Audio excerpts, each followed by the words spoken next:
20 years into the future, Professor X and his new X-Men flee after being chased by upgraded versions of the Sentinel. Professor X fell when a car exploded next to him as he was fleeing. When a Sentinel attacks him, Bishop blocks the attack and absorbs the energy, which he then fires back at it. They quickly escape into an abandoned warehouse, to which Hellion blocks the entrance with a tractor. When the door was still intact, Spike thought they must have lost them when a Sentinel dropped in through the ceiling. Cornering them, the Sentinel takes out its claws and attacks them. Bishop orders the others to attack it simultaneously while he charges at it and wrestles it down. Professor X recognizes the retractable claws and is quickly reminded of Wolverine, to which Bishop agrees. They were surprised when it suddenly recovered from its injuries and more Sentinels arrived. Back in the present, Wolverine, Shadowcat, and Forge sneak into an MRD facility. They got past the walls with Shadowcat's abilities. They were surprised to find a large factory mass-producing the government's Sentinel project. Shadowcat suggests calling the others to destroy the factory, but Wolverine claims that it would only slow them down. He explains that they need to shut the whole thing down, but before they can do that, they must first understand what they are fighting against. Forge claims he has not seen a coding this advanced. When a guard approached, he suggested they download what they could so they could analyze it later and ordered Shadowcat to escape with Forge. Wolverine disarms the guard and knocks him out, but others see it and have their weapons pointed at him. He skillfully dodges their attacks and lures them away long enough for Shadowcat and Forge to escape. While Wolverine was busy taking out the guards, Bolivar Trask ran up to the control panel and activated a Sentinel to fire on him. Wolverine doesn't escape in time and takes a hit, to which he passes out. Trask tells the guards to capture the unconscious Wolverine and orders a full body scan. Shadowcat and Forge start to worry when Wolverine still hasn't shown up. Shadowcat hides Forge at the back of an MRD truck while she checks on Wolverine. Wolverine wakes up strapped to a table, while Trask is surprised by his discovery. He initially thought that Wolverine's invulnerability was due to a mutant ability, but upon discovering that his bones were merely coated with metal, he suspects it is adamantium. He was surprised that Wolverine survived such a procedure. Although intrigued by Wolverine's claws, Trask is more fascinated by his rapid healing ability. Trask declares that humanity will win this war, and it will do so through technology. He claims that all they need to do is to teach it how to fight like mutants. Shadowcat sneaks back inside and discovers that Forge has got himself caught as well. When Trask leaves the room, Shadowcat takes out the guard and frees Wolverine. Wolverine reminds her that he told them not to wait for him, but Shadowcat argues that he got himself caught. They then free Forge and return to the Institute. Meanwhile, Professor X and his new X-Men hide in a room at the back, where Hellion barricades the doors with whatever he can find. Professor X was surprised to see a desert, which Bishop claims is the Badlands that even the Sentinels avoid. When the Sentinels break the door down and continue shooting at them, the X-Men are forced to flee into the Badlands, to which the Sentinels stop chasing after them. They were relieved that the enemy stopped when Master Mold suddenly overrode their programming and started chasing them again, which surprised everyone. With the enemy quickly catching up to them, the X-Men run towards a giant storm in the desert. Lightning strikes the ground and destroys the Sentinels one by one. Even the Professor's leg braces hit the ground, so Bishop runs back and tries to carry him.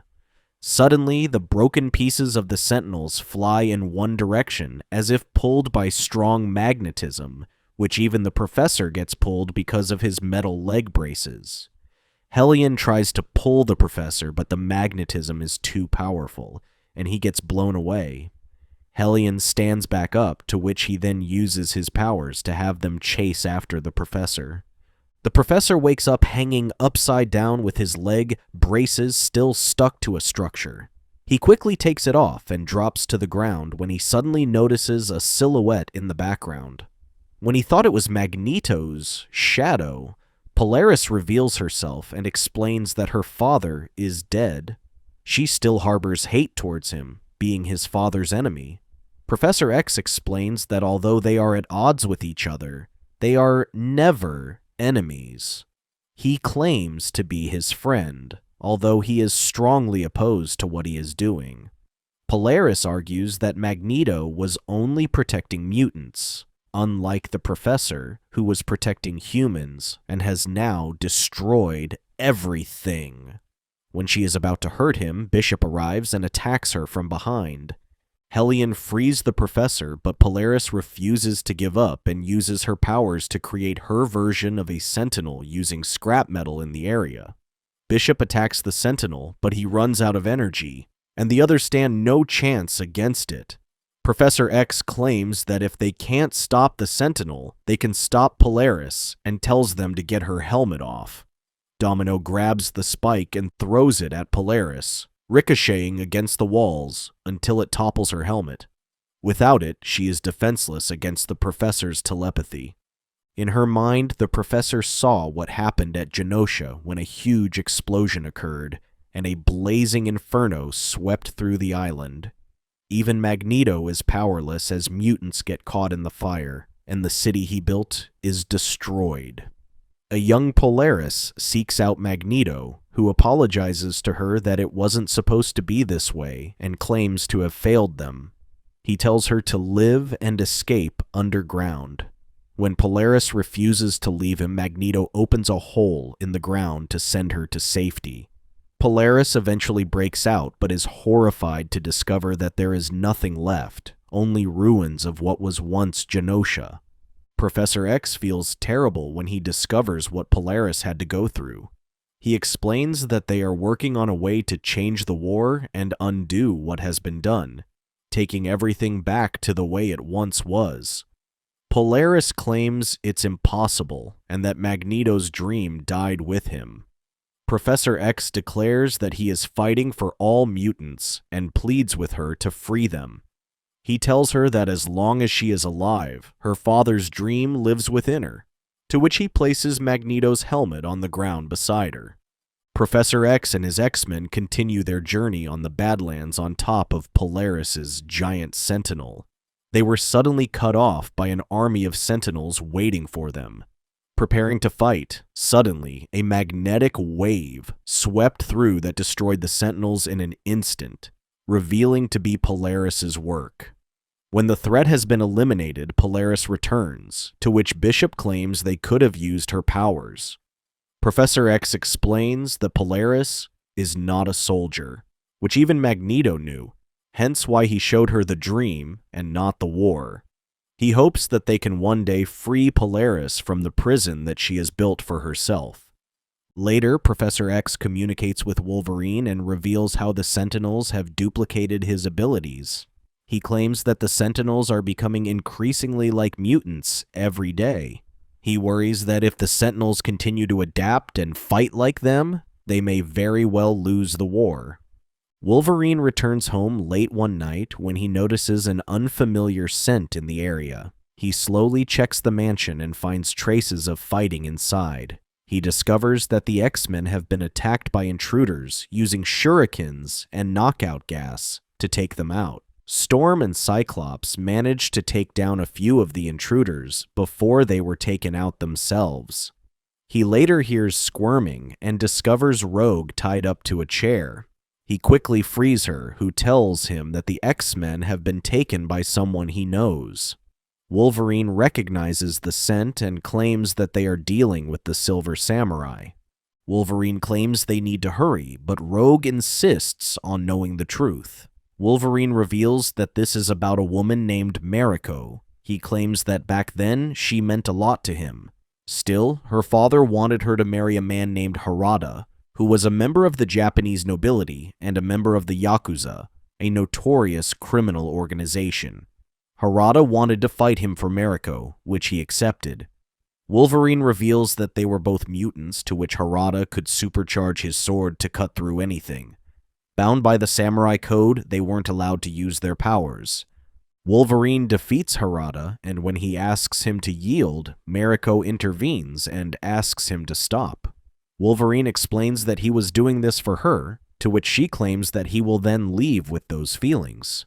She helps Harada get up, who is displeased at her for interrupting their fight. Wolverine wonders for how long, but Mariko tells him that it should be forever and walks away with Harada, which surprises him. That night, Wolverine and Rogue drive up to the Japanese embassy. Rogue wonders how he can be certain, but Wolverine argues that Harada is a coward, and this is where he would hide, believing himself to be safe there. Rogue is still confused about what Silver Samurai wants, having won the girl they were fighting for. Still, Wolverine explains that he wants what he's always wanted, a fight to the death. They quickly break into the embassy and sneak past the guards. Wolverine quickly recognizes the scent of the tea and discovers Mariko inside. Although relieved to see him again, she reminds him of the promise that he made never to see her again. Wolverine explains that he was left with no choice when Harada captured the X-Men. Mariko explains that her husband is vying for leadership of the Yakuza clan. The Yakuza has a strict code of honor and orders Harada to wipe his past clean of all failures if he wants to become the leader. She claims that Harada has never been beaten except for him. Mariko explains that his husband issued him a challenge, but Wolverine brushed him off. Wolverine claims that the Yakuza isn't his problem and asks Mariko if she knows where his friends are. Mariko tells him where they are, after making Wolverine promise not to face Harada. Wolverine agrees, claiming that he would no longer have a reason to fight him then. Later, Wolverine and Rogue break into a warehouse, where they find their unconscious friends on the ground. Wolverine quickly notices the enemy surrounding them and asks Rogue to escape, worried that their enemy is trained assassins. When Wolverine takes out a couple of ninjas, Rogue places her hand on them to instantly learn martial arts and joins the fight. Suddenly, a smoke grenade goes off, to which Silver Samurai and a Yakuza overseer emerge. Silver Samurai throws a shuriken at them, which they both block but get hit with knockout gas. Wolverine confronts Silver Samurai and criticizes him for cheating. In a fit of rage, Silver Samurai is about to finish him off when the overseer stops him, claiming that there is no honor in fighting a sedated opponent. Silver Samurai holds off their fight for tomorrow, a battle between warriors. Wolverine returns to the Institute dispirited and talks to Charles in the astral plane. He worries that his past has dragged the X-Men into it. Charles claims that he has no control over it, but Wolverine worries that he is forced into a fight that he might not win. He states that even if he did win, he doubts that Harada would let the X-Men go. Charles tells him that a code of honor binds the Yakuza, but Wolverine argues that Harada doesn't. Charles notices that this is the first time Wolverine is scared of a fight, to which he explains that he has been on the street for far too long. Wolverine claims that he is no longer a samurai, but Charles claims that at one point he had the skill. Wolverine worries he has not wielded a sword since then.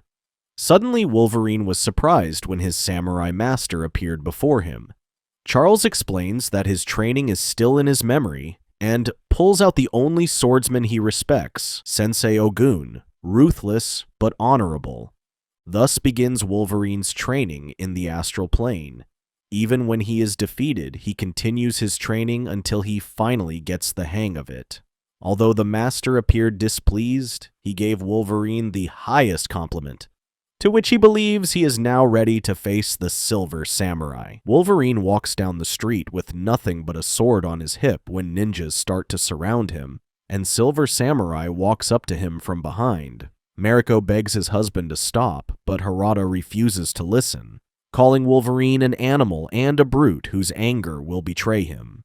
The overseer reminds them that, according to the samurai code, they are not allowed to use their powers, to which both agree. As soon as the battle started, Silver Samurai recklessly charged at Wolverine, who turned the tables on him and pointed his sword at his chest. Wolverine tells him he can still call it off, but Silver Samurai brushes his sword, and the fight continues. Trying to taunt him, Silver Samurai claims that Mariko never meant anything to him, and that he only married her, so he couldn't. As they continue clashing swords, Wolverine eventually bests him and demands he yield, but Silver Samurai refuses and uses his powers to slice his sword in half. He kicks Wolverine against the wall, and when he is on his knees, Silver Samurai leaps, intent on finishing him once and for all. Wolverine looks up and sees Mariko crying, so he decides to give up on the fight. Suddenly, the Overseer interferes. Having realized that Silver Samurai has broken the code of honor, he claims the battle is forfeit and declares Harada has disgraced the clan, to which his men then take him away. The Overseer tells him that Wolverine has fought with honor, and that the X-Men will be returned to him with no harm. Mariko explains that Harada will be driven out of the Yakuza and will never be admitted to it again. She claims that despite how things turned out, she remains his wife and has sworn an oath of loyalty to him, which she intends to keep. He asks her why she chose him back then, to which she reveals that if she chose him, they would have died then. She explains that the Yakuza awaited her decision with drawn swords, and claims that this was the only honorable thing she could do, even if it meant keeping them apart forever.